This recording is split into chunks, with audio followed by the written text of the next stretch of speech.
और वे उत्तराखंड के मुख्यमंत्री पुष्कर सिंह धामी एक दिवसीय दौरे पर नैनीताल पहुंचे हैं। इस दौरान राज्य अतिथि गृह में पार्टी पदाधिकारियों से बातचीत उनकी हुई है और इसके बाद मुख्यमंत्री ने दोपहर केंद्रीय मंत्री अमित शाह की अध्यक्षता में आहूत बैठक में वर्चुअल प्रतिभाग भी किया है। क्षेत्रीय विधायक सरिता आर्य, भीमताल विधायक राम सिंह केड़ा और साथ ही जिला अध्यक्ष प्रदीप बिष्ट भी मौजूद रहे इस बैठक में। इसके बाद जनपद स्तरीय अधिकारियों के साथ विभिन्न विकास कार्यों की समीक्षा भी की गई।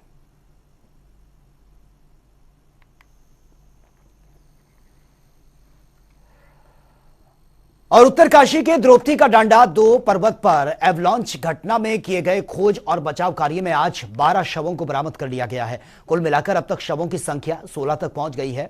इन शवों को बेस कैंप लाने की कार्रवाई की जा रही है।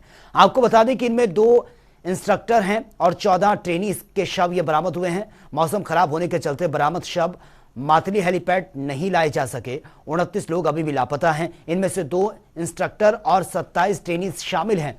आपको यह भी बता दें कि उत्तरकाशी में 4 अक्टूबर को नेहरू पर्वतारोहण संस्थान की ओर से द्रौपदी का डांडा 2 पर्वत की चढ़ाई करने के लिए यह दल यहां पर पहुंचा था। एवलॉन्च की चपेट में आ गया। लगभग 5200 मीटर ऊपर हिमनद में स्थित दरारों में वो फंस गए हैं। घटना की जानकारी मिलते ही भारतीय वायुसेना, थल सेना, भारत तिब्बत सीमा पुलिस का सहयोग लिया गया और राज्य आपदा प्रतिवादून बल की खोज और बचाव दल को प्रभावित क्षेत्र में भेजा गया है। साथ ही आपको यह भी बता दें कि गुलमर्ग स्थित उनसे भी अनुरोध किया गया है कि 5 अक्टूबर को एसडीआरएफ और आईटीबीपी नीम की टीम अग्रिम शिविर तक पहुंच सके।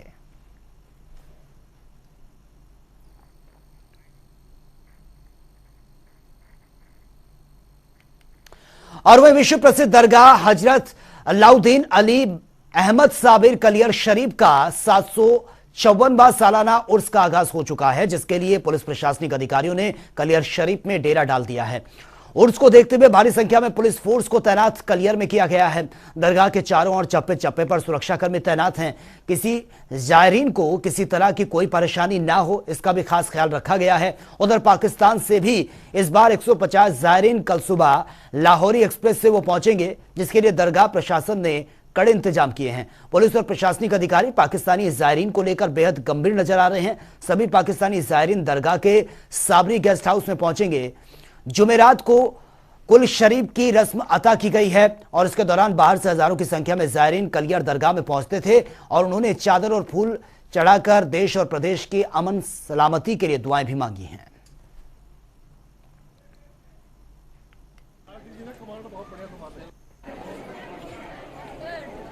पांच जोनों में हमने पुलिस के व्यवस्था के हिसाब से पूरे कलियर क्षेत्र को बांटा है। पांचों जोन में जो है जोनल इंचार्ज लगे हैं और उसमें कुल मिला के 18 सेक्टर बने हैं, जिसमें 36 सब इंस्पेक्टर जो हैं वो दिन और रात की ड्यूटियों के साथ लगे हुए हैं और बाकी जो कर्मचारी जो हैं वो भी ड्यूटी पे लगे हुए हैं। इसी के साथ पीएससी हमारी लगी है और पूर्व की भांति जो जेब कतरों पे अंकुश लगाने के लिए जो सादा वस्त्रों में वो भी टीम लगी है हमारी। तो कुल मिला के मेला अधिकारी और पर्यवेक्षण जो एसपी देहात साहब हैं उनके पर्यवेक्षण में जो पूरी फोर्स है वो लगी है। और देहरादून में विधानसभा अध्यक्ष रितु खंडूरी ने विधानसभा में छापा मार दिया है, जिससे कि विधानसभा स्टाफ में हड़कंप मच गया। वही रितु खंडूरी गलियारों से होते हुए अनुभागों तक जांच करते हुए बड़ी कार्रवाई की है और स्टाफ के कर्मचारियों से कामकाज का ब्यौरा लिया। आपको बता दें कि बैकडोर भर्ती मामले में अध्यक्ष की कड़ी कार्यवाही के चलते स्टाफ के कर्मचारी पहले से ही सख्ते में हैं और विधानसभा में एकदम से यह छापेमारी ने मौजूदा स्टाफ कर्मियों को काफी टेंशन में ला दिया है।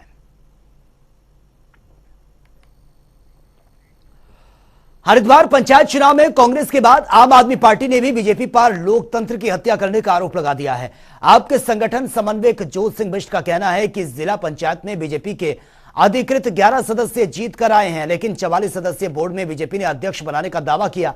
साफ है कि धनबल और सत्ता का दुरुपयोग कर बीजेपी बोर्ड बनाने का काम कर रही है। वहीं बीजेपी प्रवक्ता विपिन कैथोला ने कहा है कि विपक्षों के आरोपों को निराधार उन्होंने बताया। साथ ही उन्होंने यह भी कहा है कि जिनके पास कुछ नहीं बचा अब वो बीजेपी पर इसी तरीके के आरोप लगाएंगे।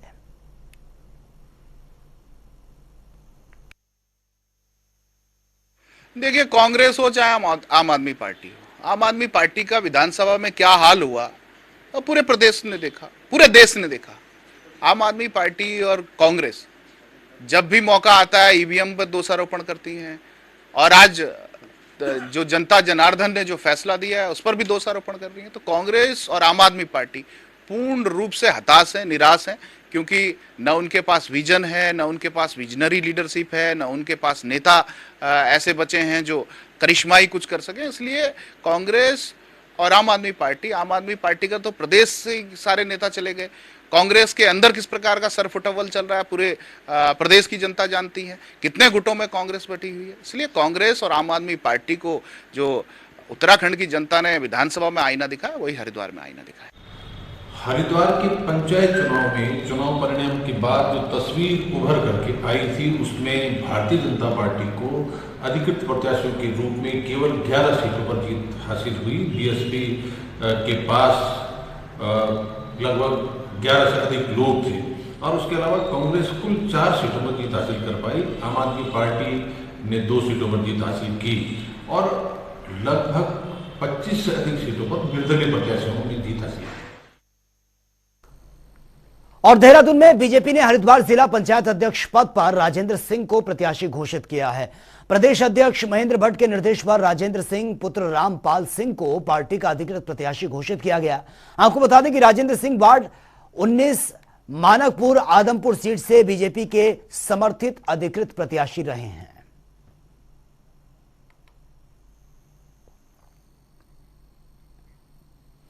और सड़क पर खुलेआम ट्रैफिक रोककर शराब पीने के मामले में इनामी आरोपी बॉबी कटारिया आज भी कोर्ट में पेश होने नहीं पहुंचा है। कटारिया को एक दूसरे मामले में दिल्ली पुलिस पहले ही गिरफ्तार कर चुकी है, जिससे कोर्ट से कटारिया को बेल भी मिल चुकी है और ऐसे में वारंट के तहत कटारिया को देहरादून कोर्ट में पेश होना है। लेकिन कटारिया ने देहरादून पुलिस को फिर से चकमा दे दिया है। दिल्ली के एक मामले में कटारिया को जमानत मिल चुकी है, ऐसे में उसने खुद कोर्ट में पेश होने की बात कही है। वहीं देहरादून शराब मामले में कटारिया की अर्जी पर 11 अक्टूबर को सुनवाई होनी है और ऐसे में यह भी हो सकता है कि कटारिया अंडरग्राउंड हो रहा है, कोर्ट में पेश ना होना चाहता हो। अब पुलिस का कहना है कि अगर कटारिया कोर्ट में पेश नहीं होता तो कुर्की की कार्रवाई अमल में लाई जाएगी। आपको बता दें कि 11 अगस्त को देहरादून पुलिस ने मुकदमा दर्ज कर लिया था, लेकिन कटारिया को पकड़ने में पुलिस अब तक कामयाब नहीं हो पाई है।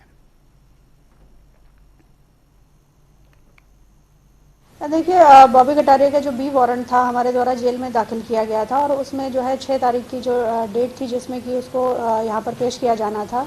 तो अभी सूचना ये मिल रही है कि शायद कोर्ट में इसके द्वारा अप्लाई किया गया और इस अंडरटेकिंग के साथ कि वह स्वयं ही कोर्ट में उपस्थित होगा, उसको रिलीज़ कर दिया गया है। तो यहाँ पर कोर्ट के सामने उपस्थित होने के लिए उसको निर्देशित किया गया है संबंधित कोर्ट द्वारा। और वहीं बागेश्वर के कथ्यूर घाटी में आगामी शनिवार और रविवार को उत्तराखंड क्रांति दल सम्मेलन आयोजित करेगा और इस 2 दिवसीय सम्मेलन में यूकेडी के केंद्रीय अध्यक्ष काशी सिंह एरी का पहुंचना लगभग तय माना जा रहा है।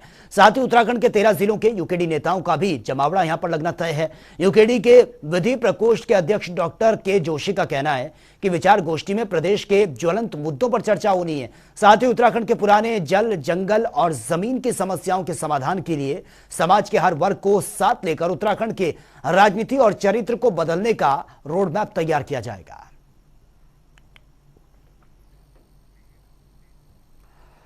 और वहीं उत्तराखंड वन विकास निगम के अध्यक्ष की जिम्मेदारी संभालने के बाद पहली बार कैलाश गहतोड़ी ने प्रेस कॉन्फ्रेंस कर आगामी योजनाओं को साझा किया है। देहरादून स्थित आवास पर आयोजित प्रेस कॉन्फ्रेंस में निगम के एमडी भी अध्यक्ष के साथ मौजूद रहे। अध्यक्ष का कहना है कि आने वाले समय में निगम खनन के साथ ही लकड़ी के फिनिशिंग गुड के तौर पर मार्केट में लाने के लिए काम कर रहा है। वहीं पर्यटन की संभावनाओं को लगातार तलाशने की कोशिश की जा रही है, लेकिन निगम के आगे सबसे बड़ी समस्या कम स्टाफ है, जिसका आउटसोर्स के माध्यम से भरने की कोशिश भी लगातार जारी है।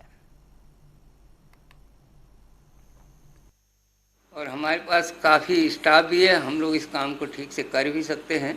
तो इस बार हमने भी सोचा है कि ये चुगान करके रेता बजरी हमारा चूँकि नदियों से पूरा माल निकल नहीं पाता है, तो हम भंडारण करेंगे और उसको कंसल्टेंसी के माध्यम से करेंगे ताकि उसका हानि का हमारे ऊपर कोई ऐसा अंदेशा न रहे और लाभ का ही रहे। इस तरीके से अभी हम स्ट्रेटजी बना रहे हैं। हमने अभी जीबी में किया है प्रोविज़न उसका।